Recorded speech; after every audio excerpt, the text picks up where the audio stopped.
I had to get stuck in with Doug Johnson and his Bully Boys. So there's a reason I deliberately did choose Bully Boys, and that's because this is the detachment that I have, been seen to say I wasn't too excited about.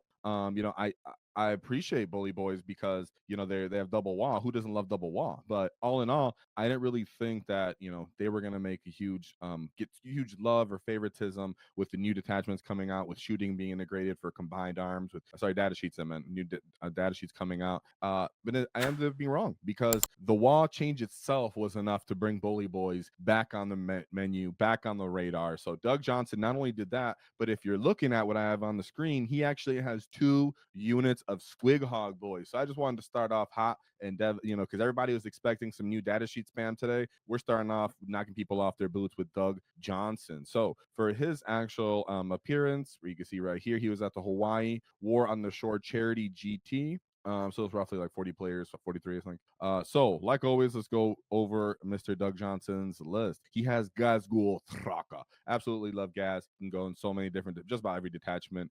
He really just plays the game. He helps you play the game in a way that orcs don't really have without him. Just the fact that you become a pure mid-table bully going off on the wall with more ferocity than people are expecting and bringing you 4 damage. Love Gaz, and a lot of time people focus on him and not realizing he's not that fundamental a lot of our times, especially once we've called the wall. But in this, you do get double of his Makari's lethal, so that's great. Then you have Mazrog and a beast boss on Squigosaur. Mazrog allowing you fight on death. Of course, they give you the access to the double wall. Then you have Big Mech in Mega Armor. 2 of those Big Mechs in Mega Armor. Yes, this was the tricky tech piece right here. A lot of the time you overlook the Big Mech and Mega Armor because you're like, I'll just take the War Boss to make sure I actually hit stuff. And he brings more damage 3 attacks for the double wall. He has potential to actually take an enhancement for the teleport so that you can actually rapid ingress and deep strike these mega knobs. So people a lot of the time just default to the war bosses. We see Doug really paid attention to what the meta was. It was really shooting heavy, and he decided to change up what we like to call the pain wall. So the pain wall is when you focus on a lot of feel no pains in your list. Pretty much every unit on your list would have a feel no pain if accessible, which we have that, and we cover the detachment itself. We have videos about that. But he took that and just decided, well, I'm going to also stack the involt on that, the regenning capability of that. The regen capability actually kind of makes you a little faster as well, as when you pick guys up, you get a little closer. So sometimes you can leave one unit out in the open, bait some of their shooting, let them kill one of your mega knobs, and then you walk up a little closer. And it also costs people to invest in combined arms to you. So they'll shoot at your mega knives and they'll charge them, and then you get to reactive and interact with your squigs, because in this case, your squigs might actually be the second wave, because they're really weak in the meta to getting shot from across the table. A lot of people have good damage 3 and are teched into killing elite infantry. So I'm subject to believe that he was, reserving one of these units and just being really cagey with the second one, something like that for the squigs. Then last but certainly not least, he has the weird boy. So the weird boy actually allows you to just run around and start scoring. And there was no boys. There was no boys on this list. I can double check, make sure I don't mess it up, because we're bringing shit out here. But there was no just battle line at all on this list, as you can see. So he went all just nothing. That's a solo weird boy out there just trying to score secondaries. Love to see it. Followed by 3 minimum size unit of Gretchen, because my boy just needs some stuff, right? You just need some stuff once you're going this elite. You can already feel your bank breaking of your points, right? He took the 3 5-man units of Mega Knobs, and yes, they were combi weapons and power claws. If for some reason this was something else, this is what they showed on BCP. Then we have 2 5-man units of Storm Boys, followed by those 4 Squighog Boys, the minimum size unit, and simply 2 trucks. So let's actually get into my boys' path to victory real quick. Love to see that list. Shout out to our sponsors, the Baron of Dice, as they helped us do our Waaaghtaktiks dice. So shout them out. Check them out in the description, 5% off in the discount, because nobody likes taxes. And shout out to Baron of Dice. They allow us to do our paint competition. So thank you very much to them. And we start off hot with, and of course, this is live. So nice to see you get, whoa, yeah, no cult of speed.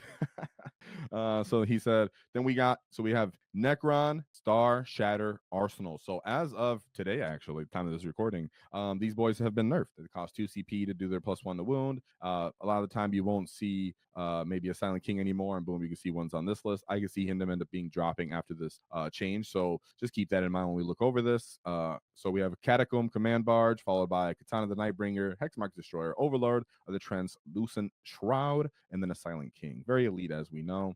We have a 5-man Immortal unit, 2 Doomsday Arcs, 2 Flayed Ones, 2 individual Locust Destroyers, followed by 2 minimum size unit of Tomb Blades. They're like they're bikers. They can move, get a little volume of shooting. Pretty cheap. They're kind of nice. And then a Track Stalker. This thing has a 4-up invuln built in. It's pretty low toughness. I think like 8 or 9, but it has I think double-digit wounds, about 10 or 12, and really its purpose is to remove cover. So a little bit uncommon little tech pieces there. But everybody's familiar with the Doomsday Arc. This detachment overall is looking for extreme damage, and it actually will try to stat check you with the Silent King. But trying to stat check something like Bully Boys is not necessarily what you want to do when they actually have Gaz and the Squigs on the field. So keep in mind with our list here that Doug had is that he has the ability to kind of set the pace. And one thing I always bring to people's attention is Necrons don't like to be pushed back, as they're not really going to punch you off too well, right? As you can see on this list, it's really just the Silent King and the Catan that will fight you. The Command Barge, I guess, is all right too. But all in all, if you can push them back, erase all their scoring units, keep them in the deployment zone, have them kill you, that's really how you keep Necrons,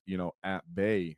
So they don't want to meet you at the mid table, and Squigs bring the volume of punches to kind of get around those invulns, at least that they have, right? Because something like a Doomsday can be kind of hard for a Mega Knob unit to kill, but if you can get a Squighog boy into you, that makes a difference. That does help. So all in all, the 4-up invuln, I'm sure, was actually important too. And we don't really know what the mission is. Would love to see that, but from my personal experience, at least paying attention to Scatterstar, they murder you if you are just standing and kind of baiting them. So you would have to at least be cagey with one of your Mega Knobs, only be maybe sticking out for an objective. That's where the regen could be really awesome. One Doomsday takes you out, pull that one guy. It could be pretty hilarious.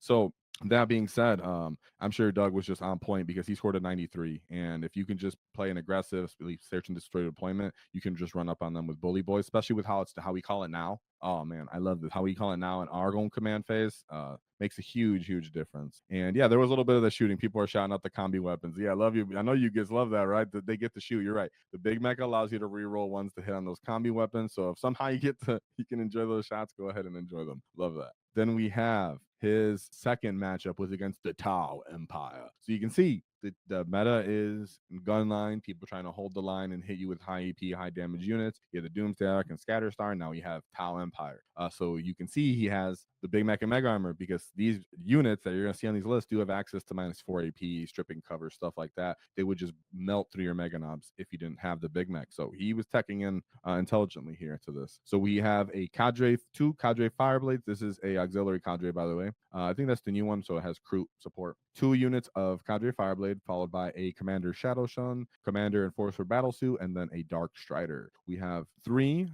minimum size unit of Breachers. These guys are great for like clearing kind of equivalent battle line or anything near 100 points infantry, especially if they're on objectives. So pretty potent. Love that they can, and they like that they can bring transports to stick these guys in too. They can. So in this list though, he has Crisis Fire Knife Battle Suits. They have a little bit of damage 3 and ignore hit modifiers. We got a Ghost Kill, 3 individual crew carnivores, crew. Oh, sorry, not individual crew carnivores, excuse me. These are the 10-man unit guys. I don't know why I said that. Then we have a crew Far Stalker, followed by 2 units of crew hounds, which are the mounted cavalry type dudes. A Pathfinder, 2 Skyray gunships, and then 3 units, of stealth battle suits with 2 units as Vespid. Goodness, he had a lot of stuff. That's one thing you always have to keep in mind when you're playing Tau, is a very cheeky, proficient Tau player, especially if they get to deploy first and they get to go first, will just set up layers. I'm inclined to believe Doug went first here. Maybe he didn't. But going first, especially Bully Boys, would be a great advantage into this army. He doesn't end infiltration. Of course, we see Doug does. But one thing you have to keep in mind with Bully Boys is they do have 6-inch pile and stratagems for those Mega Knobs, right? So if they do get easy charges off, you're giving them space to get closer and closer to you, while you're focus firing them when they have invulns and regen capability and everything else is calling the distance on these guys. Again, you have to be aggressive and really just chew through them, because they have layers of screens anyway. So you have to kill them, because if you don't, then they're really small units, or in this case, did he have didn't look like he had a lone ops, did he? Maybe Dark. I don't think Dark Strider is. So nonetheless, you got to pay attention with these guys, because they like to score well. They hold the line a little bit weird, similar to Guardsmen, but this was an 81-point win. So it was like a second lower scoring game, but that could sometimes just be the mission.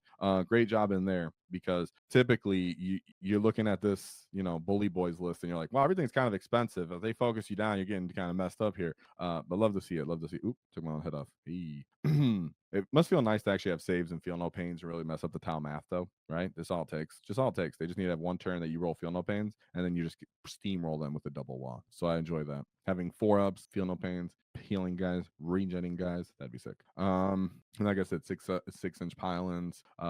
That makes a huge difference in Bully Boys, because if they have layers to this, that means you can eat one layer and then move into the next layer that stand behind them, start tagging stuff, and then that makes Tau have a hard time and not be able to reclaim that space, even if they are killing you. So I like this tech piece. Doug, you're on point here, buddy. So far, you're on point for what you're reading in the meta. And here you go, continuing to read or why, because he went into Chaos Knight. So of course, this is War Dog spam. And like someone said, Ghazghkull and the bullies. Yeah, Ghazghkull right here is about to bully these War Dogs. So we have a War Dog Stalker, followed by probably 6 Brigands. 6 Brigands and 6 Carnivores. Very easy on Stalker. Like we always say, these guys are stat check. If you have the stats, you can check them. One thing you don't want to do as these knights is try to stat check Gaz with a bunch of Squighog boys and Mega Knobs. They're going to chew right through you and actually have feel no like invulns, so that if your Brigands don't pick them up when it's that one time to go, they're chewing through you guys. You have to hope the Carnivores do the heavy lifting. We can fight on death. We can obviously interrupt. Gaz can run Makari's invuln save if you haven't eaten his Mega Knobs, which you probably haven't, because even if you've shot them and maybe you done tank shock, you probably didn't kill the Mega Knobs. I mean, Makari's still there. You still got to kill him in the activation. He's eating all of those Carnivores by himself. Absolutely love to see it. Like I said, Mazrog will make his unit fight on death as well. This would be a really fun game. You do have to be a little cheeky, because they can out OC you and stuff if you're not killing them effectively and they spike their saves. But because he didn't bring kill saws, so he is only -2 AP. Hypothetically he could whiff, but I don't see it happening. I'd like to show off my big head. Pretty straightforward with those War Dog spams, right? We know that's been around since Index Hammer. Then we go into his 4th round, which is into Chaos Knights. Did he have 2 Chaos Knights? He did, right? Because I already clicked Ben and Nam and Tim. So this is a whole different guy, and he did the exact not the exact same. We have a War Dog Executioner, which means he might have allies. Yep. And then he had allies. So he had 3x3 Nurglings and Poxbringers. So this could be more interesting to him, because you could, pull off infiltration and try to move block, but you only have 2 trucks here, right? Sometimes you're like, man, I have a bunch of trucks, and then the guy gets the Nurglings and he goes and stands in my truck lanes, and then I kind of get a wall whiffed. I get one of my WAAAGH kind of choked up. And the fact that we call him on our command phase when we know we want him to happen is a big deal. And the fact that our Git has Squighog boys, for example, that is like, cool, you want to give me to a easy leapfrogs? That's cool.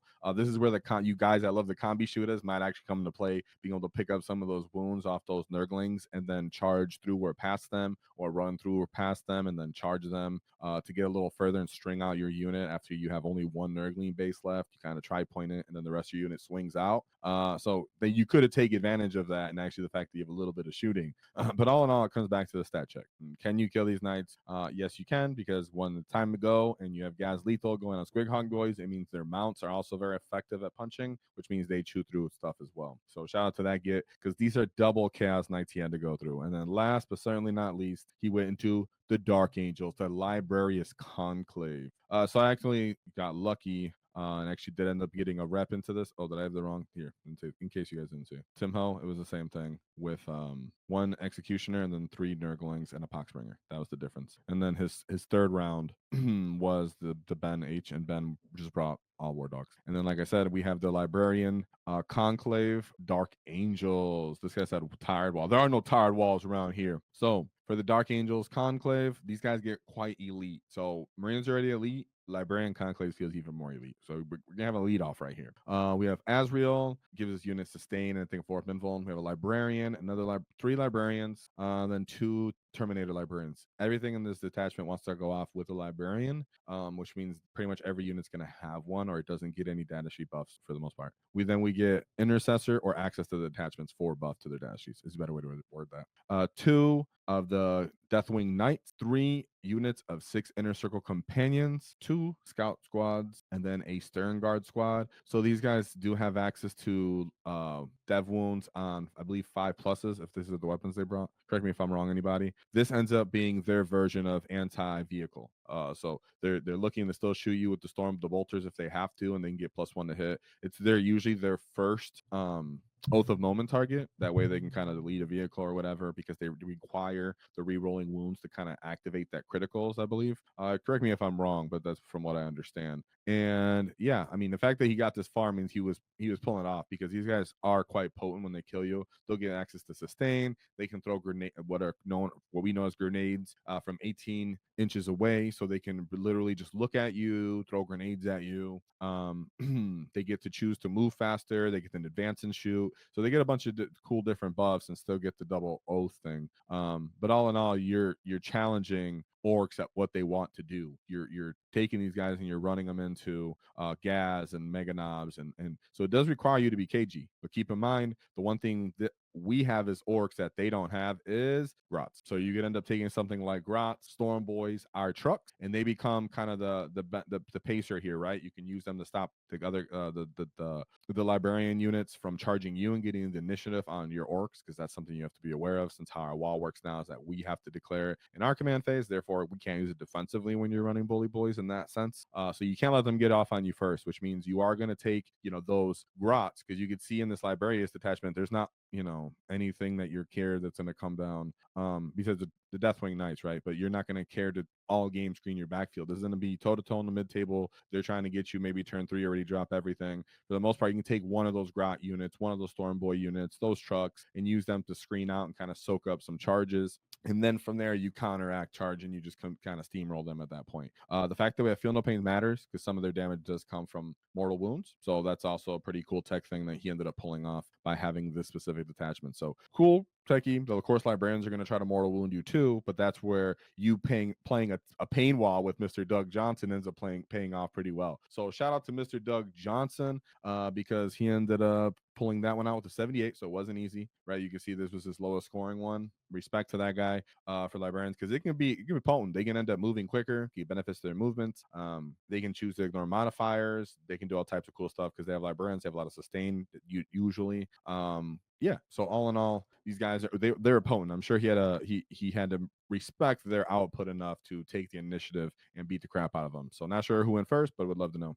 So shout out to Mr. Doug Johnson, pulled that one off for 5-0, almost got a 100 there on game 3. But all in all, I feel like that was a great read on the meta as a whole for Mr. Doug Johnson. After looking at his path to victory, he understood there was going to be shooting gun lines, there's going to be stat check vehicle armies, and then there's going to be elite Marines. Sorry guys, I'm excited. So let's go over Doug's list one more time. We have Ghazghkull Thraka, Mazrog, Scragbag, a beast boss on Squeaky Sore. Keep in mind, his heroic interventions for 0 CP might be a little just saying when you have double wall, right? Because you know you're going to have the invult and the feel no pain. Then you get two big mechs in mega armor for that shooting defense durability.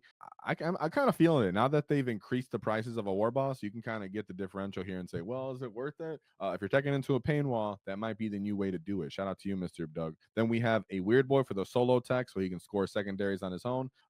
I like that. Really like, of course, sometimes a weird boy is just going to roll a 1 when you don't want him to. But nonetheless, having an individual character that can jump around, do stuff for you, great in this detachment, because you're going to struggle to score secondaries as everything else is stopping someone out. The 3 Gretchen unit, because everybody loves Gretchen. Keep in mind, one of these guys can absolutely be used for a screen, maybe even 2 of them for the counter melee matchup. Put them up there. They're your OC because you don't have any battle line. He did bring the combi weapons. Heck, my boy was taking advantage of those reroll ones. Let's do it. In the setup where people are bringing T3 and a bunch of weird little trash units, there might be a home for that for you kids that are excited to do that.